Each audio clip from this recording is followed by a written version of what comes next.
So, what is gender neutral drafting? Well, it is drafting that involves avoiding gender specific pronouns and adjectives, such as his, her, hers, he, him, his, and avoiding nouns that might appear to assume a person is of a particular gender, such as the chairman of the board, for example.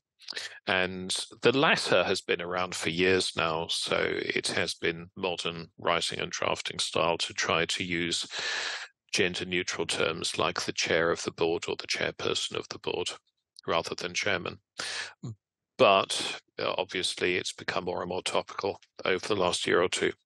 Time for another redrafting exercise. I told you that the last exercise we did was taken from an invitation to tender document by Quango.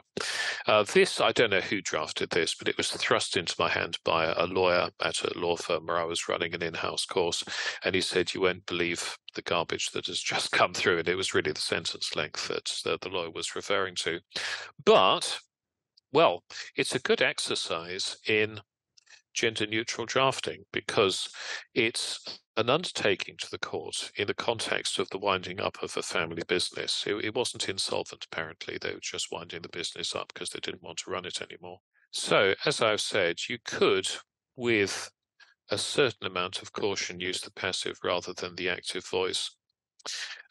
If you look in part A, there's the sentence that I wrote onto the whiteboard. In the active voice, somebody does something, the landlord will rectify the defect. In the passive voice, the defect will be rectified by the landlord.